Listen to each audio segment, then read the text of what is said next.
Guarda esse som porque ele vai ajudar a gente a entender a relação de uma corneta com a independência do Brasil.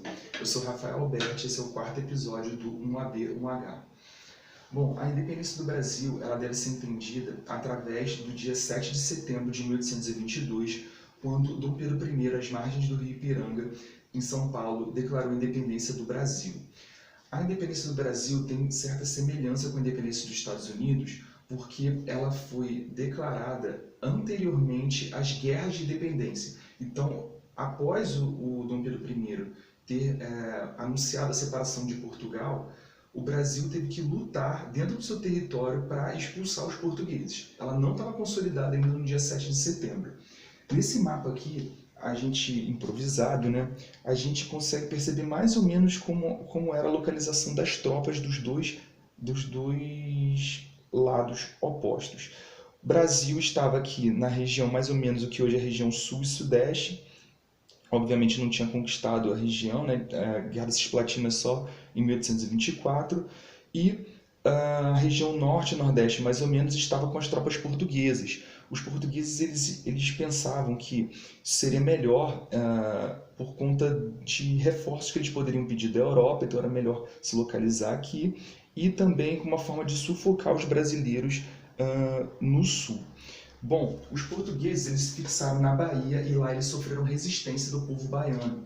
O povo baiano já tinha um ranço do povo dos portugueses, porque por conta da revolta dos alfaiates em 1798, as tropas metropolitanas portuguesas reprimiram violentamente essa revolta e naquele momento, em outubro, novembro de 1822, a população baiana resistiu, pessoas jogavam pedras nos soldados, os soldados revidavam quebrando lamparinas, quebrando janelas de comércios e, além disso, os portugueses invadiram um convento chamado Convento da Lapa e lá se situava a freira Joana Angélica, que hoje batiza uma rua na zona sul do Rio de Janeiro. Ela foi considerada uma mártir da independência porque ela conteve a entrada dos soldados portugueses nesse convento e permitiu que várias freiras fugissem dessa igreja. Porém, ela acabou morrendo com uma estocada de baioneta e virou uma grande heroína da independência.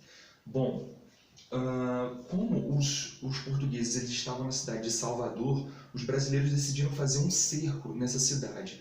O cerco na estratégia militar é importante para minar a resistência das tropas locais, você acaba fazendo uma guerra psicológica com a população local, você restringe a entrada de alimentos, de produtos, né, mantimentos, enfim, vai minando ali aquela tropa inimiga dentro da cidade. E os portugueses furaram, ou tentaram furar esse cerco através da Batalha de Pirajá.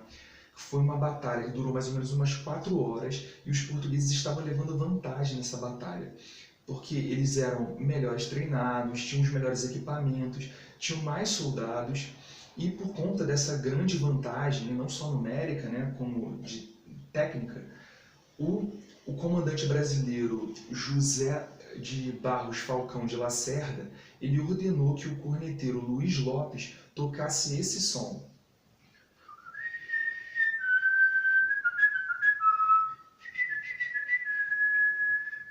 Esse som é o toque da retirada, então ele ordenava que as tropas brasileiras recuassem, se retirassem porque a derrota era certa.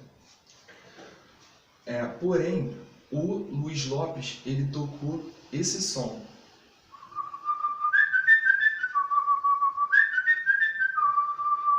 Esse som é o toque de avançar, cavalaria e degolar. Isso levou um ânimo para as tropas brasileiras que estavam perdendo. Eles avançaram com a ordem de degolar e os portugueses eles acharam que os brasileiros tinham conseguido reforços e fugiram dos brasileiros. O Brasil acabou vencendo por conta desse erro do corneteiro Lopes e a independência da Bahia posteriormente foi consolidada no dia 2 de julho de 1823.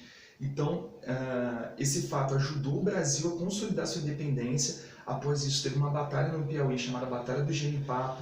Cearenses, maranhenses e piauenses resistiram também aos portugueses e consolidaram a independência brasileira.